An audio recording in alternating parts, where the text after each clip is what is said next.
제가 이렇게 10박 12일 동안 인도에 갔다 왔어요. 그래가지고 잘 있었어요? 네. 이렇게 멀리 갔다 오고 나니까 뭐 이렇게 여러분들이야 뭐 이렇게 초하루라고 온 분도 있고 기일이라고 오신 분도 있고 이렇게 뭐 특별히 오랜만에 본 건 아니잖아요, 그죠?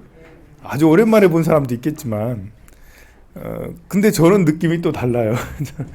저는 이렇게 인도까지 갔다 와가지고 이렇게 뭔가 큰 경험을 하고 뭐 온 것 같아가지고 이제 이렇게 만나니까 더 반갑고 뭐랄까요, 이제 그냥 정말 오랜만에 만난 것 같은, 몇 년 만에 본 것 같은 이런 느낌이 나요. 제가 이렇게 이번에 10박 12일 동안 12일이죠.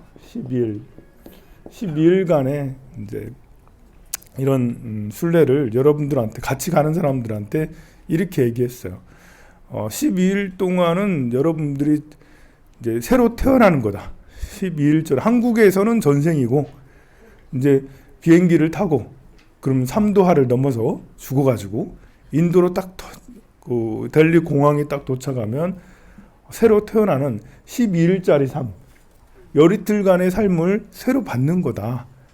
그렇게 해서 열이틀 동안의 새 삶을 살다가 이제 쭉 성지순례를 다 하고 다시 델리 공항에 와서 인도 공항에 와서 비행기를 타면 죽는 거다.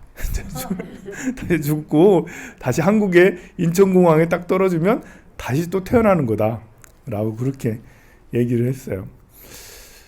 우리가 이제 2월 초하루잖아요. 오늘 2월 초하루도 마찬가지예요. 1월 달은 죽었어요. 끝났어요. 1월 달은 지났으니까 죽은 거야. 전생이야, 전생. 이렇게 오늘 초하루 2월 달 새로 태어난 거예요. 그래서 2월 달을 여러분들이 한 사이클, 2월 달에 30일 동안의 사이클을 다시 한번 이제 살아내는 거죠. 그리고 오늘 시작하는 날. 어떻게 보면 하루가 아침 일찍 일어나면 5시, 6시 일어나면 새로 태어나는 거고 저녁에 10시, 11시에 자면 죽는 거예요. 매일 태어나서 매일 죽는데 또 한 달에 한 번씩 태어나서 한 달에 한 번씩 죽고 우리가 이제 기도를 하는 것도 이제 다음 달 3월 1일부터 4월 19일까지 49일 동안 기도를 또 할 거거든요. 그럼 3월 1일 날에 다시 태어나는 거예요. 그리고 4월 19일 날 열반을 맞이하는, 기도 이제 회양을 하니까 열반에 맞이하는 거죠.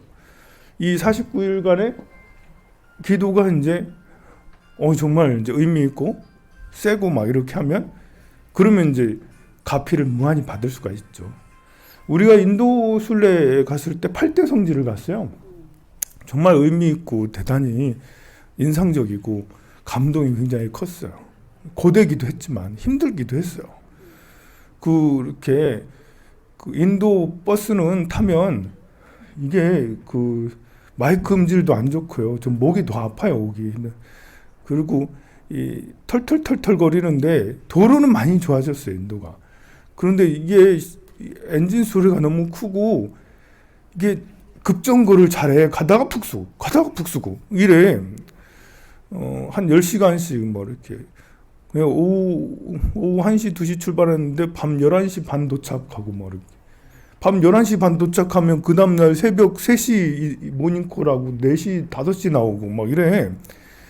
그러니까 이제 이렇게 그것이 매일같이 막 이어지니까 이제 너무 힘들잖아요. 돌아버릴 것 같아, 막. 너무 힘들어서 막. 그러니까 그런데 이제 또 가면 부처님 성지가 나오는 거예요. 부처님 성지가. 처음에 간 데는 어디였냐면 이제 아잔타라는 석굴에 갔어요. 아잔타 석굴은 기원후 1세기부터 이제 기원후 8세기, 7세기까지 500년, 600년 동안 굴을 파가지고 그 굴 속에 부처님 법당을 만들고 또 법당에다 채색까지 정말 아름답게 채색까지 다 한 거예요. 이게 저런 이제 굴 속을 파서 거기다 채색을 하려면 거기에 드는 물감 양이 더 많아요. 우리가 종이에다 채색을 하면 물감 양이 그렇게 안 많은데 벼룩박에다 이렇게 이렇게 채색을 하면 양이 어마무시하게 많거든요. 그리고 그 채색은 1000년이 지나도 지금도 채색이 남아있는 거니까 석채예요, 석채. 석채로 해가지고 채색을 쓰면 비용이 되게 엄청 많이 들어요. 우리가 이제 이렇게 여기 해남사라든지 백양사 이렇게 대웅전을 지은 거 보면 목조 건축물이 짓잖아요.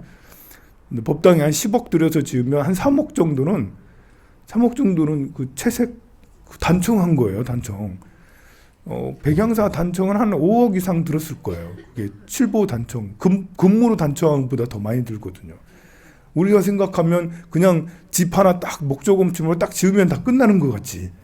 근데 거기 단청이 의외의 복병이야. 단청이 정말 비싸게 들어요. 요즘에도 이렇게 화학 단청 해도 그 정도 석채로 해봐요. 거기 또 굴속이 또 얼마나 크게 지는지 높이가 5m, 뭐 7m 막 이래요. 어떤 데는 높이가 한 10m까지 되는 데도 있어요. 여기서부터 제가 쫙 길이가 한 20m 쫙 길쭉하게 돼 있는 데도 있고요. 그러면 거기에서 우리가 저는 이제 이렇게 여러분들하고 같이 법회를 하면 그 참불가를 많이 하잖아요. 조금 이따도 보현행원하고 부처님께 귀합니다 할 거예요. 근데 여기서 하는 거하고 굴속에서 하는 거랑 달라요. 나는 석굴암 가가지고 우리 부처님께 귀합니다 하고 싶어. 노래를 부처님한테 참불가를 열심히 하고. 석굴암도 석굴이잖아요. 보면 그렇게 석굴에서 이렇게 참불가를 쭉 하면 정말 울림이 있어서 감동이 훨씬 더 크거든요. 그러니 밤새 달려와가지고 12시간 뭐 이제 아잔타 갈 때는 12시간이란 이제 우리가 인도 가서 인도에서 또 비행기 국내선 또 타고 거기서 또 가고 막 이렇게 해가지고 겨우겨우 녹초가 돼서 갔는데 그 석굴에서 막 그 참불가를 하고 나니까 기가 다시 막 살아나는 것 같아. 사람들 얼굴에 생기가 막 돋아. 기쁨의 환희에 생기가 막 돋는 거예요. 그리고 또 엘로라를 갔어요. 엘로라는 데도 아잔타랑 비슷해요. 아잔타는 불교 최전성기 때 건축을 한 거고, 엘로라는 불교가 희마리를 점점 잃고 이제 거의 죽어가고 있을 때쯤 건축을 해서 후대에 건축을 했는데도 불구하고 이제 채색은 안 돼 있고 이제 미완성인데도 많고, 그렇지만 거기도 굴 속에 이렇게 다 있어서 법당이 있고 스님들이 수백 명이 모여가지고 같이 수행하는 그런 수행 공간이 있더라고요. 정말 감동이죠. 그 옆엔 엘로라는 불교 석굴뿐만 아니라 힌두 석굴이나 자이나교 석굴들도 있어요. 그곳에는 별로 감동이 없어. 우리는 이제 부처님을 따르니까 부처님 법당이 있으면 와 너무 좋고, 힌두 법당들은 가면 힌두 법당은 어떤 줄 알아요? 이제 그 인도 사람이 가장 사랑하는 신이 이제 그 시바신이거든요. 발음을 잘해야 돼요. 시바신. 시바신입니다. 좀 세게 하면 이상해. 아니 이게 그 시바신은 우리 사람들이 좀 받아들이기 어려워. 일단 신 이름이 이제 우리나라 욕이야. 욕인데다가 시바신의 형상이 있긴 있거든요. 사람 모양의 형상이 있어. 그런데 사람 모양의 형상을 법당 안에다 모시는 게 아니라 기둥을 모셔요. 동그란 기둥을. 남근. 시바신의 상징은 남근이에요. 남근. 기둥을 툭 모셔놓고 그 안에서 거룩하니 할 수가 없는 거야. 이게 어떻게 부처님께 귀합니다 이걸. 남근을 모셔놓고 부처님께 귀합니다. 시바신은 참 그 보살님들이 들어가가지고 이걸 만지는 거야 또. 이렇게 아니 이거 닳도록 만드는 거예요. 보면 닳도록. 야 이거 그 앞에서 내가 앞에서 인도하고 가이드하고 그러는데 웃겨가지고. 왜냐하면 이들에게 힌두인에게는 웃으면서 얘기하면 안 돼요. 이제 상대의 종교를 모독하는 거니까. 근데도 이렇게 그 알면서도 받아들이기가 쉽지가 않은 거야. 이렇게 그들한테는 이제 우리한테는 이제 남근이라는 것이, 우리는 좀 유교주의잖아요. 그건 좀 많이 개방적이거든요. 근데 이 남군이 그냥 시바신인 거예요. 시바신. 신으로 보이는 거예요. 그래서 이제 그런 힌두 건축이나 이런 것들은 그냥 관광 삼아서 이렇게 했고요. 그 다음에 간 데가 산치 대탑이라는 데를 갔어요. 산치 대탑에. 거기로 아쇼카 왕이 이제 그 자기 부인을 위해서 인도를 최초로 통일한 왕이 아쇼카 왕이라고 있거든요. 세계에서도 수천 년의 이제 그 정치사 중에 가장 존경스러운, 가장 훌륭한 왕으로 칭송받고, 인도인들은 지금도 제일 존경하는 사람이 아쇼카인 사람이 굉장히 많아요. 그런 아쇼카 왕이 이제 자기 부인을 위해서 대탑을, 큰 탑을 이렇게 지어요. 부처님 성지에 사리를 갖고 와가지고 이제 부처님 돌아가실 때 할 때 8군데 이렇게 그 사리를 나눠가지고 분배를 하거든요. 아쇼카 왕이 그걸 다 열어서 전국에 84,000 탑을 세워요. 그 중에 이제 자기 부인 데비라는 여인을 위해서 탑을 세웠는데 거기가 산치 대탑이에요.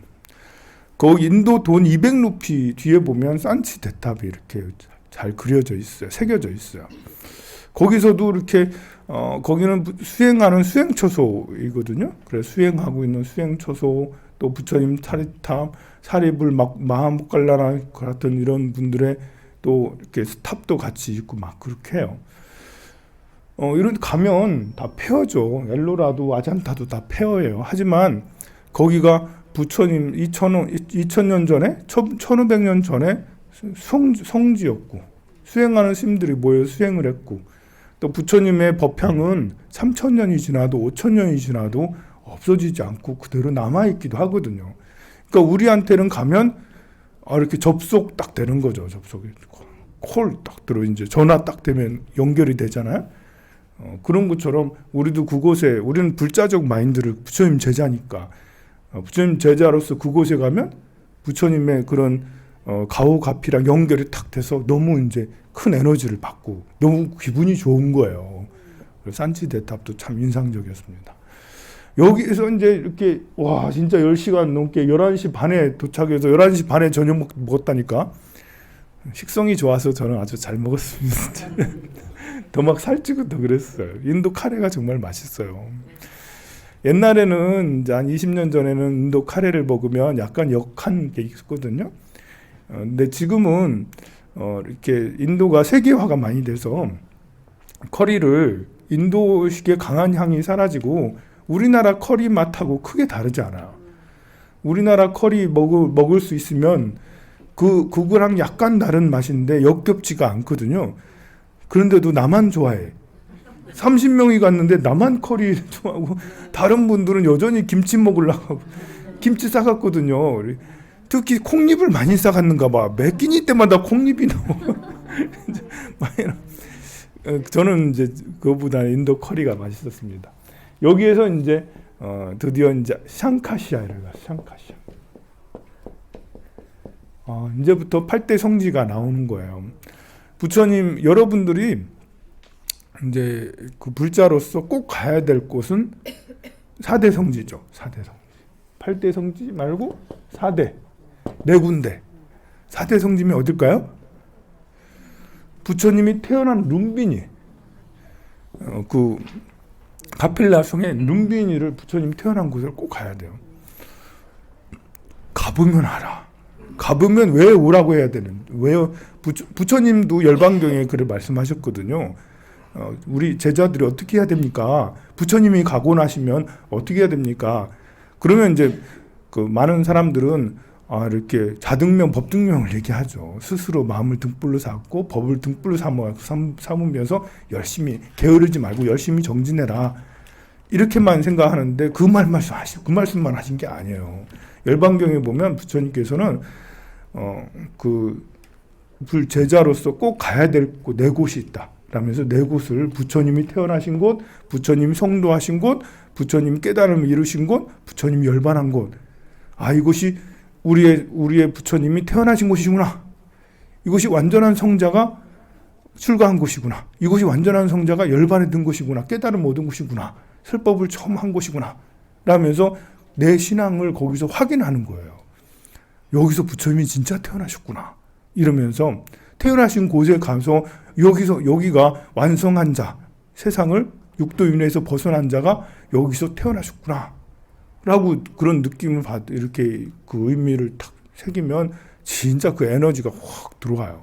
그럼 신심이 막 충만해지고 그 안에서 연부를 하고 기도를 하고 그러면 막 환희의 눈물과 감동의 물결이 확 커지게 되죠.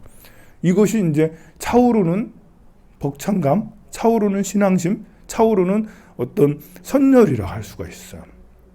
드디어 내가 부처님이 태어난 곳에 왔구나. 부처님이 성도한 곳에 드디어 왔구나. 난 이런, 그러니까 어떻게 보면 성지순례를 안 하고는 이렇게 제대로 된 신앙심을 가지기가 어렵다. 불자로서 내가 절에는 다녔는데 왠지 나이롱 불자 같고 종교란을 쓰라 하면 나 불자인가? 이런 사람 의외로 많아. 절에는 20년 30년 다녀놓고 종교란을 쓰라면 나 불자 맞아? 이렇게 의외로 많은데 성지순례를 하면 안 그래요. 성지에 가면 이곳이 부처님이 태어나신 곳이다. 이곳이 성도한 곳이다. 거기서 이제 받는 에너지가 있어요. 받는 부처님 가피가 있어요.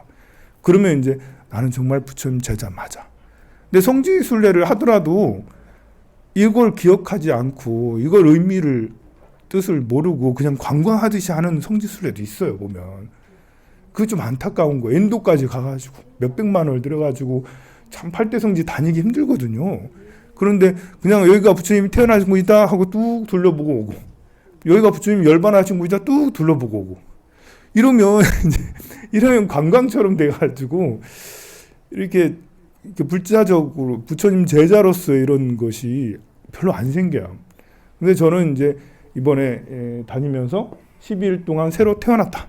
인도에 태어나서 12일간의 미션 8대 성지를 돌면서 부처님에게 수기를 받자. 부처님에게 에너지, 기운을 받자. 부처님이 태어나신 곳에 가서 그냥 태어난 그 자체를 내가 느끼고 태어난 것을 다 받아내자.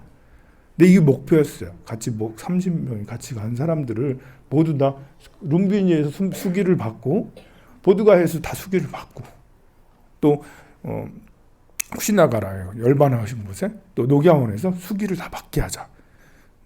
수계식을 한 건 아니지만 부처님이 직접 내려와서 정수리를 만져주고 으르지는 건 아니지만 목표는 그거였어요. 그래서 거기에 가서 룸비니에 가서는 룸비니에 맞는 그런 기도를 하고요. 우리나라에 이제 참불가 좋은 게 너무 많거든요. 제가 이제 노래를 좋아하는 게 아니에요. 제가 매우 음치거든요. 이제 음치라서 노래하는 거 그렇게 좋아하진 않아요. 하지만 부처님 전에 음성 공양하는 것이 얼마나 좋은지는 알아요. 벅차오르는 게 있어요. 부처님 오신 날에 룸비니는 이제 부처님 오신 곳이니까 부처님 오신 날에 대한 이제 참불가가 세 곡이 있는데 그 전날에 국경을 넘을 때 국경 넘어야 되거든요. 인도에서 네팔 국경 넘는데 얼마나 시간이 많이 걸리는지 한 3시간씩 걸려. 막 이렇게 이 사람들은 국경이라 해서 이제 이미그레이션 가잖아요. 천막 해놓고 그 무슨 야전 사령 이런 데 같아. 전쟁터 같아. 그래서 천막 해놓고 거기가 먼지가 자욱한데 거기 앉아가서 수기로 적고 있어. 수기로 이렇게 보고 수기로 이렇게 가. 이렇게 이제 우리가 이제 단체역이니까 빨리빨리 됐지. 안 그랬으면 훨씬 더 오래 걸렸을 거예요. 어쨌든 그렇게 해서 달려가서 그 이미그레이션 하는 그 3시간 동안 이제 연습을 시켰지. 참불가를 3곡을 연습을 시켰어요. 연습시키는 방법은 간단해. 왜냐면 내가 지휘자가 아니니까 계속 똑같이 들려줬죠. 3곡을 또 들려주고 또 들려주고 또 사람들한테 내가 단톡에다가 다 올렸어요. 가사를 다 올리고 가사를 다 이제 보시고 하세요 하면서 이제 반복해서 해서 연습해서 룸비니에 가서 열심히 또 이렇게 노래를 이제 어제 배운 노래를 해가지고 룸비니에서 참불가를 큰 소리로 다 했어요. 그리고 마하대비 사원이 있는데 그 사원 안에 들어가서 금강경을 같이 독송을 했어요. 본래 금강경 독송할 생각이 없었는데 이제 그 사원에 들어가니까 이제 가이드가 스님 여기서 기도하게 해줄게요. 할 수 있을 것 같아요. 그래가지고 거기서 이렇게 거기에서 보초를 선다고 해야 되나? 거기서 이렇게 관리하는 사람들 한 서너 명 있는데 그 사람들을 매수했어. 그 사람들을 매수해가지고 우리가 원래 거기 안에서는 기도를 하는 게 아니고 그냥 쭉 둘러보고 나가야 되는데 부처님 발자국이 있거든요. 거기에 그 부처님 발자국 있는 성소라서 사람들이 워낙 많이 오기 때문에 줄 서서 보고 막 이렇기 때문에 거기 앉아가지고 기도할 장소가 아닌데 이제 약간 넓은 데가 있어요. 우리도 한 줄로 벽에 쭉 기대서 가지고 이제 나는 순간 당황했죠. 어떻게 해야 되나. 좀만 기다려. 여기 들으면 나 선물도 줄게요. 그래가지고 이제 이렇게 어떤 걸 해야 되나 난감했는데 그 전날 이제 기원정사에 갔었거든요. 기원정사에 갔었을 때 금강경을 따로 이제 제가 편집을 해서 금강경이 수보리하고 부처님하고 서로 주고받는 문답식의 대화잖아요. 그래서 이제 기원정사에서 그걸 재현한다고 수보리 부분을 이제 여러분들한테 이 부분 독송하세요라고 따로 이제 따옴표를 줬고 또 부처님 부분은 제가 하고 부처님 부분이 좀 많을 때는 이제 그 신도들이 이제 그 수보리가 하는 것처럼 그렇게 많을 때는 같이 하고 그래서 주고받고를 했어요. 그래서 이미 이제 기원정사에서 했기 때문에 룸비니에서는 또 실내거든. 실내에서 하니까 목소리가 울리는 거예요. 내가 마이크 안 써도 그래 또 목소리를 또 굵직하게 또 이렇게 했지 또 이제 연기를 했지. 내가 부처님인 양 연기를 좀 했어요. 그랬더니 나도 이렇게 뭐랄까요? 이렇게 내가 부처님 연기를 하니까 나도 부처님 되는 것 같아. 막 이렇게 되는 거 같고 신도분들도 본인들이 수보리 연기를 막 했잖아요. 수보리가 대답하듯이 이러니까 다들 본인들이 수보리래. 이제 끝나고 나서 본인들이 수보리인 척을 하는 거야 또 이제. 그래서 룸빈이 거기에서도 그렇게 금강경을 처음부터 끝까지 다 독송했거든요. 그렇게 하니까 정말 부처님이 태어나신 곳에서 수기를 진짜 큰 에너지를 받았다라고 할 수 있습니다. 그리고 나서 이제 쿠시나가라에서 열반하는 곳에 갔어요. 열반하는 곳은 또 열반경을 제가 또 이렇게 편집을 해서 주고받도록 내가 읽을 부분을 읽고 신도분들이 읽을 부분을 읽고 해서 열반경을 열반당 앞에서 독송하고 그랬습니다. 역시 그런 곳에 가면 신뢰 법당이기 때문에 부처님께 귀합니다나 보현행원을 같이 독송을 하고 또 예불문이라 지시심기명내 예불문 있잖아요. 이제 우리는 보통 예불문을 앉아서 선 자세에서 절하면서 이렇게 하지만 저는 그런 격식을 중요하게 여기지 않고 다니면서 걸으면서 부처님 열반 누워서 이렇게 있으면 돌거든요.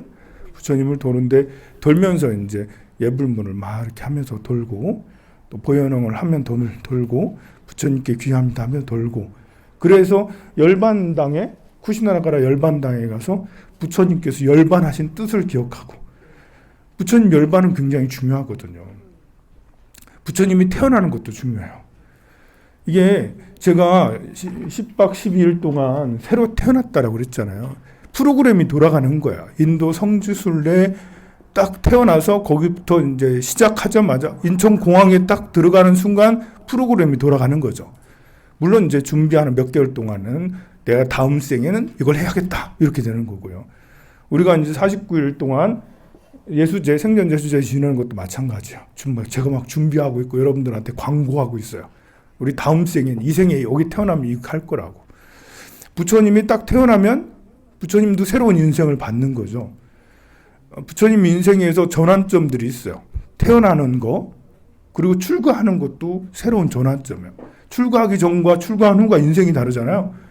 그리고 성도한 보드가에 성도했다면 성도한 것에 대해서 그 성도한 삶의 인생이 시작되는 거예요. 성도했을 때.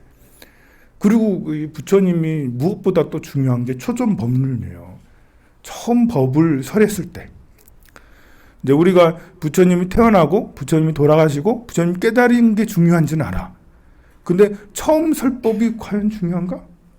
녹야원에서 처음 설법했거든요. 근데 그 의미를 모르는 사람이 많아요. 처음 설법이 왜 중요하지? 설법은 45년 동안 계속 설법하셨는데 왜 처음 설법했던 녹야원이 중요하지? 왜 중요하냐면 설법의 시작이었기 때문에 그래요.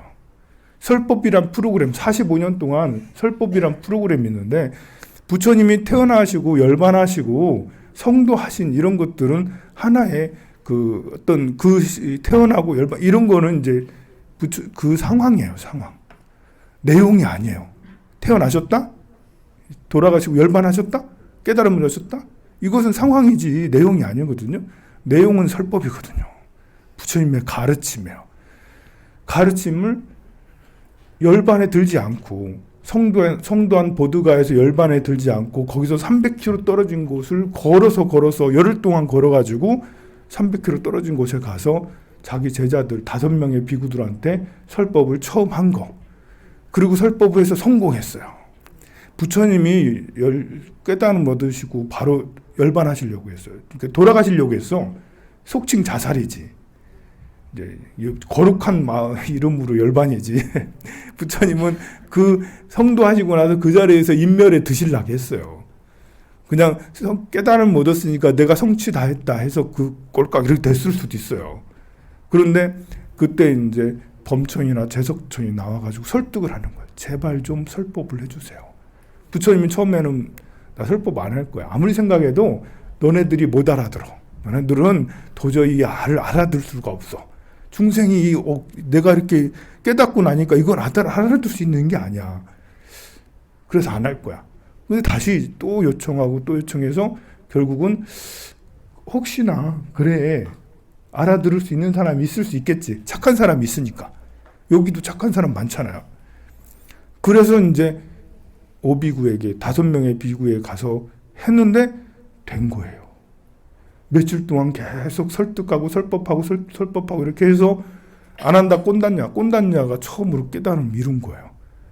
그 부처님의 그 당시 기쁨이 얼마나 컸겠어요. 이거 할 수 없는 건데 되네? 되네? 이제 우리가 하기 어려운 것을 처음에 시작해서 성공했던 걸 되네? 되네? 이제 그게 그래서 중요한 거예요. 그 이후로 계속해서 45년 동안 계속 제자들을 계속했어요. 그래서 4대 성지 어디 하나 빠지지 않아요. 너무 다 중요해요. 태어나신 거 정말 중요하죠.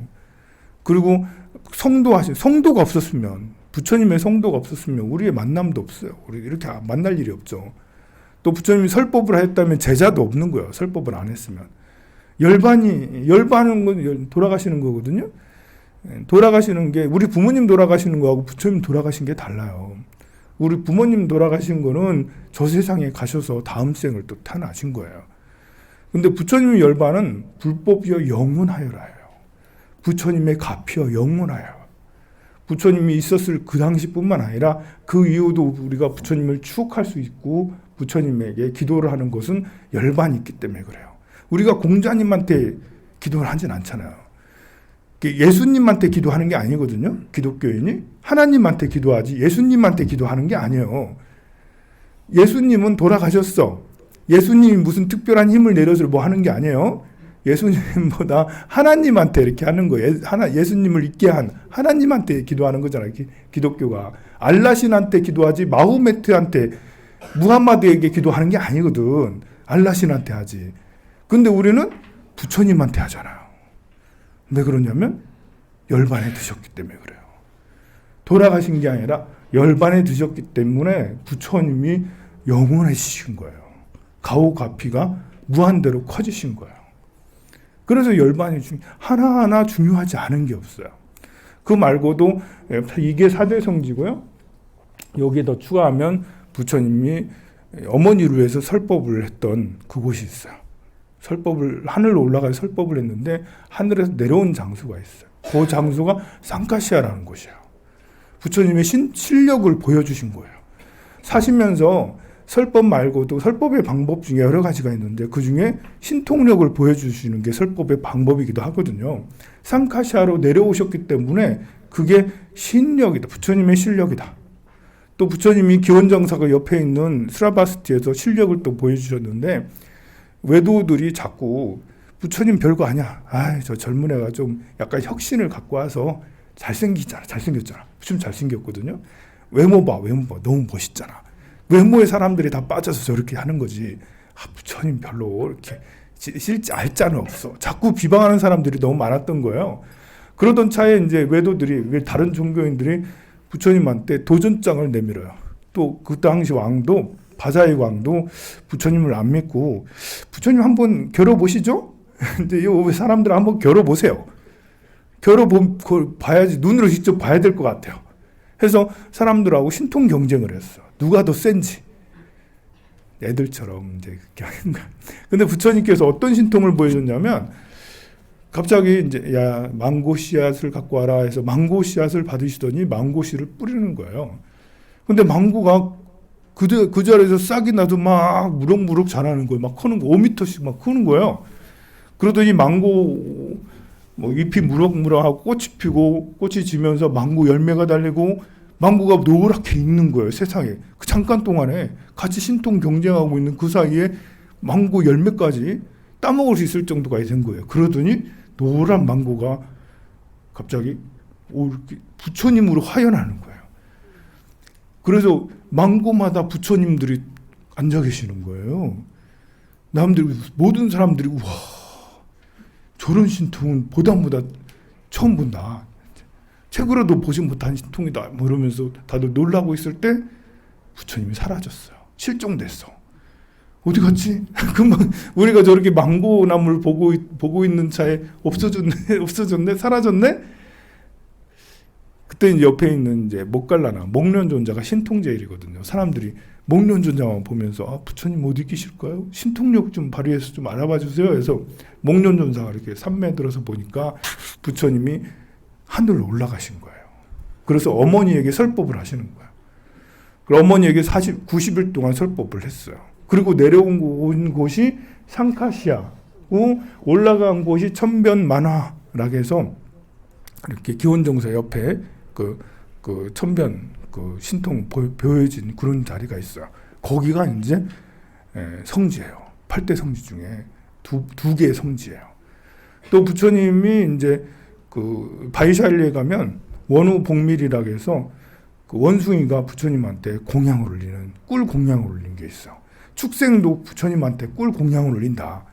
축생도 부처님한테 공양을 올리는데 우리는 뭐 하고 있냐? 라면서 원우복밀했던 바이샬리가 8대 성지에 들어가고요. 또 코끼리가 막 풀려서 부처님을 시해하려고 한 번에 한 적이 있었거든요.